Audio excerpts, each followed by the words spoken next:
queridos oyentes y espectadores. Este podcast está patrocinado por Patriotas por Europa y yo soy Juan Carlos Girauta, eurodiputado de Vox. Vamos a hablar de un asunto largo y complejo en la historia, que es el asunto ucraniano, ¿no?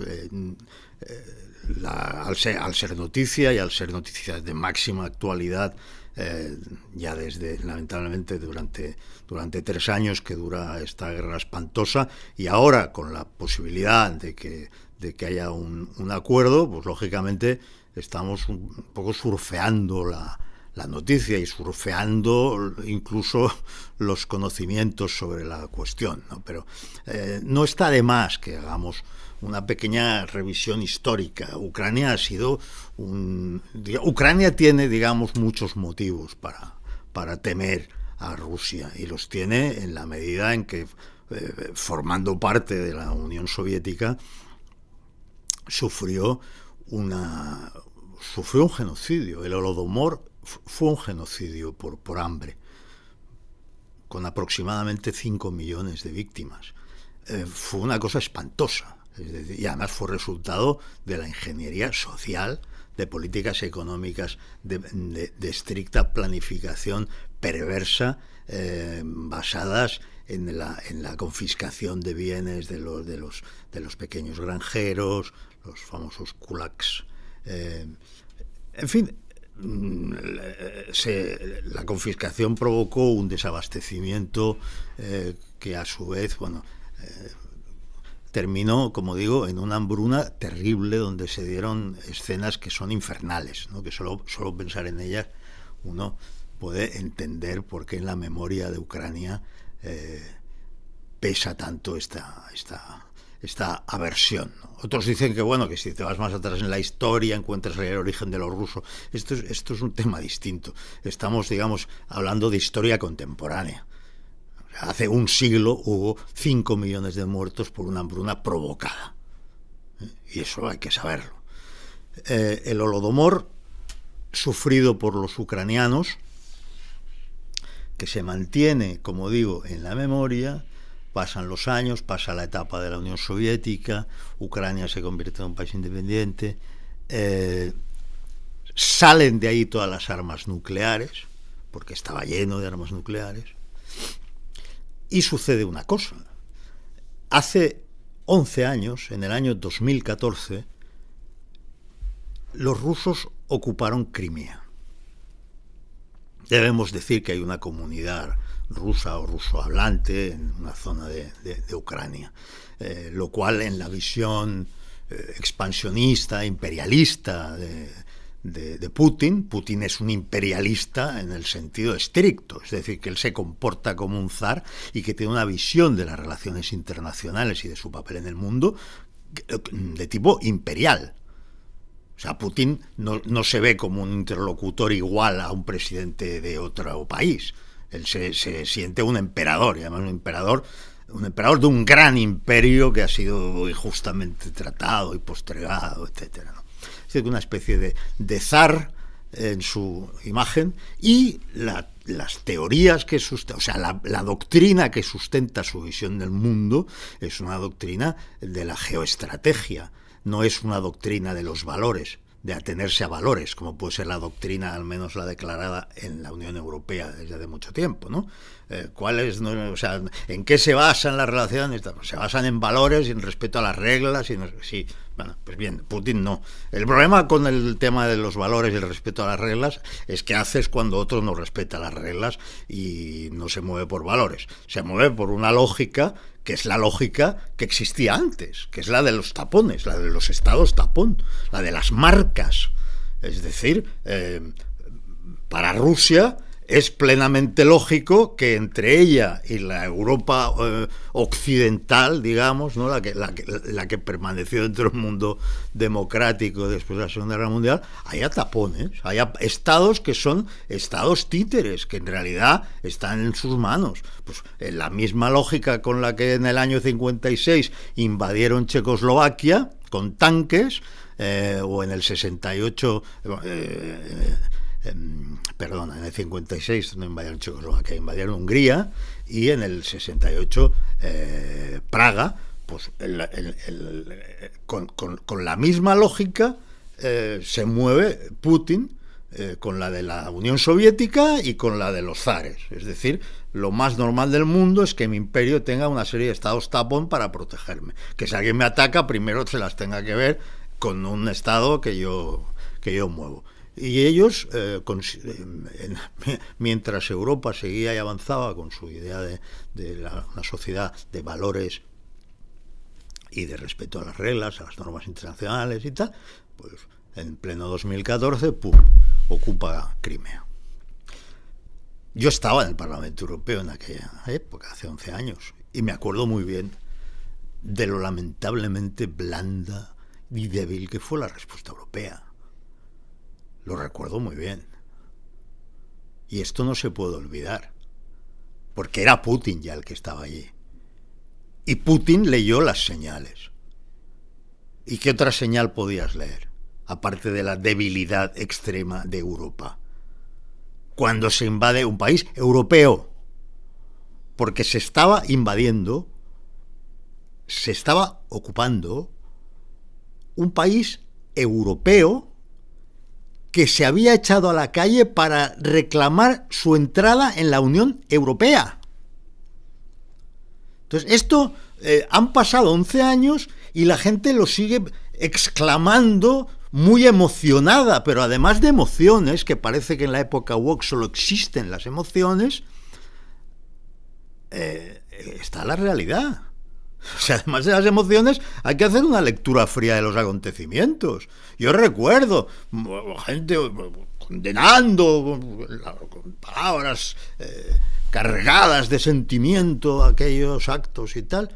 Pero Putin, que ya es el que hizo eso y el que sigue aquí y el que hace más de 20 años que manda allí, Putin lo que vio es que podía en Europa ocupar un país europeo que está pidiendo la entrada en la Unión Europea y que la Unión Europea pues lo condena verbalmente de una manera, en fin, muy convencida y muy profunda y tal. Pero ¿qué es lo que hace a la hora de la verdad? Pues lo que hizo fue bloquear las cuentas corrientes de una serie de potentados cercanos a Putin. Esto es todo lo que hizo. Ahora vamos a dar un salto de 8 años, la invasión de Ucrania por parte de Putin del año 2022. Y yo quiero recordar, ahora efectivamente aquí estamos en Bruselas haciendo este programa, en la sede del Parlamento Europeo, una retórica muy, muy firme frente a Putin. Vale. Dejadme que os recuerde cuál fue la reacción de Josep Borrell, que era el máximo responsable de Asuntos Exteriores y Seguridad en la Unión Europea, en el Consejo. Si no creéis lo que os voy a decir, os pido que lo busquéis en la hemeroteca, porque yo entiendo que parece mentira. Cuando empieza esa invasión, una entrada de filas de tanques que se dirigen a Kiev, Borrell dice: Rusia que tenga cuidado porque a lo mejor no participa en la Eurovisión. Esto es lo que dijo Borrell. Es decir, aquí estamos rodeados de frívolos. Y ahora vamos con ciertas cuestiones que a mí me parecen importantes después de esta introducción. Bueno, no, la introducción no la he acabado. Para acabar la introducción, dejadme que os hable de otra señal de debilidad. Primera señal de debilidad, la que dio Europa ante la toma de Crimea en el 2014. Segunda señal de debilidad catastrófica, la que dio Estados Unidos cuando, al llegar Biden a la presidencia, en la primera parte de su único mandato como presidente,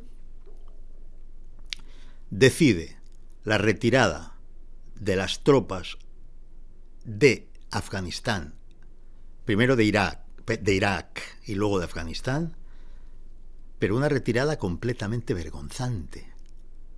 Una retirada que en el caso de Irak te plantea ¿qué estaban haciendo ahí? Entraron las tropas aliadas en Irak porque supuestamente Saddam Hussein tenía armas de destrucción masiva. Hoy sabemos que aquello que nos contaron y que algunos nos creímos, porque algunos creíamos en lo que decía Aznar, era mentira. No había armas de destrucción masiva.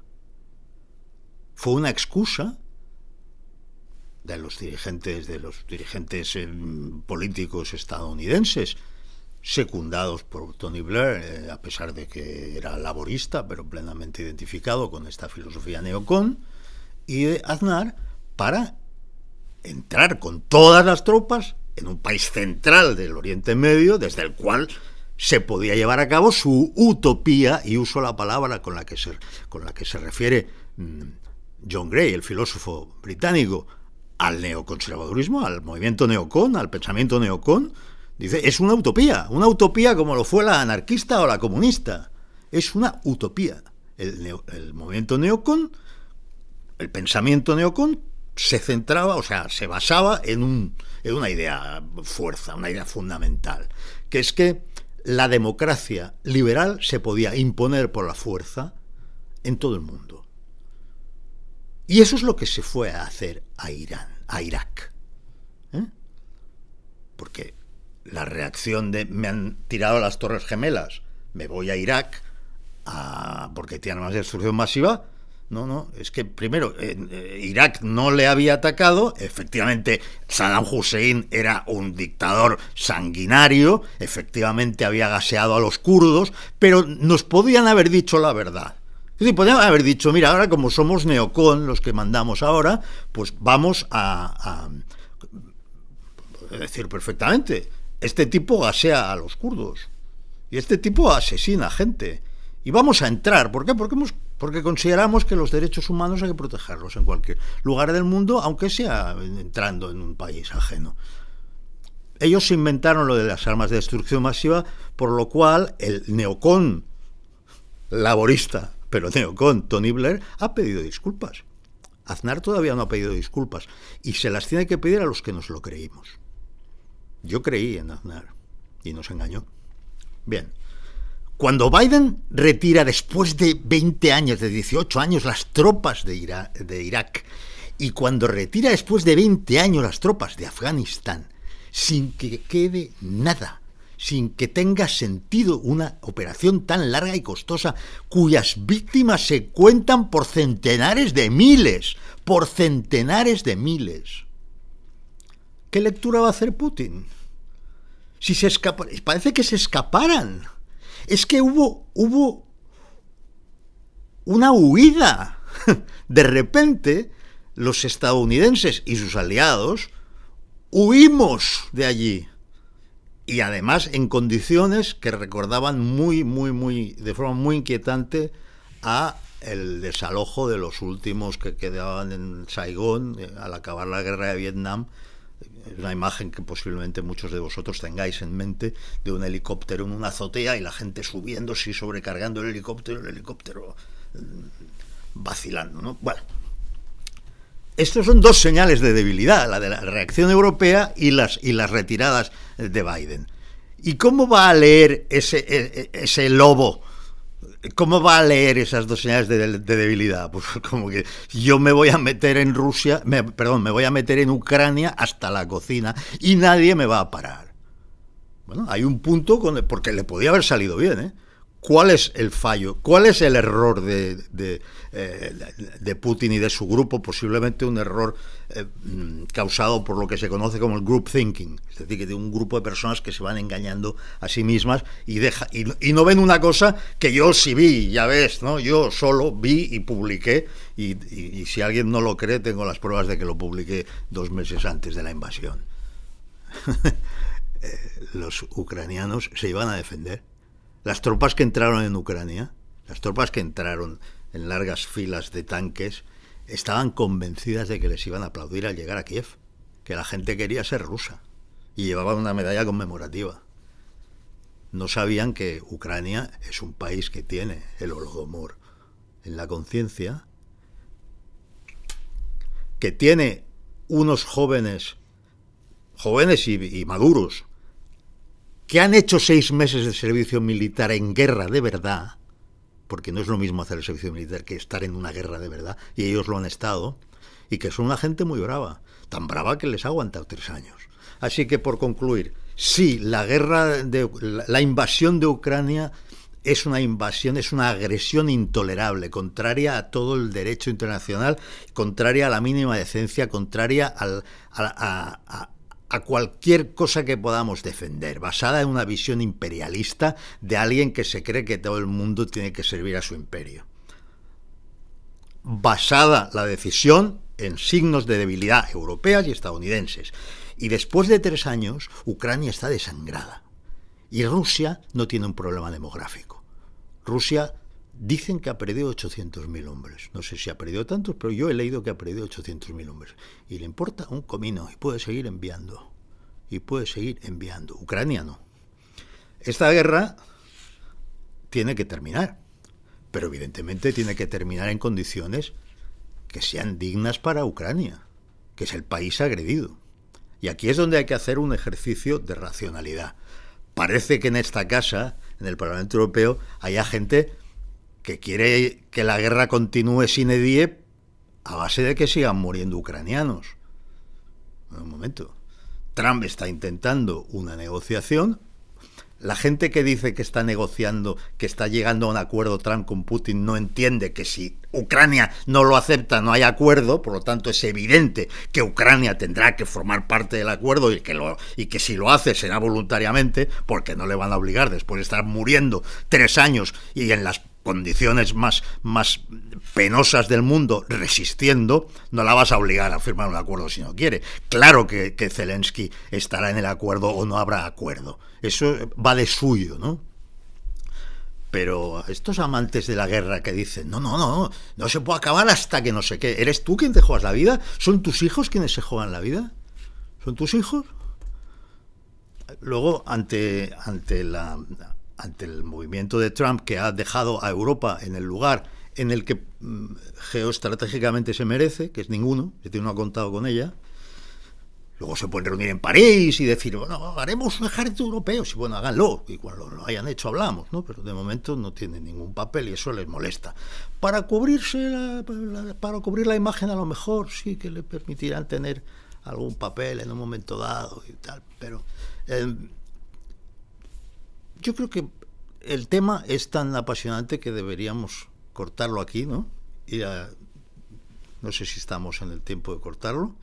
Y la próxima semana seguiremos y pasaremos a lo que sucede ahora mismo, pero considerado que sin conocer de dónde venimos y sin conocer toda esta lógica, por un lado, de la historia contemporánea y por otro lado, de las muestras de debilidad demostradas por el Occidente democrático, no se acabaría de entender lo que está pasando ahora. Así que yo me despido, la semana que viene seguimos hablando del tema y recordad que me podéis localizar en X, en mi cuenta, que ahora mismo no recuerdo, pero seguro que si ponéis Girauta me encontraréis. Y gracias al patrocinio de Patriotas por Europa.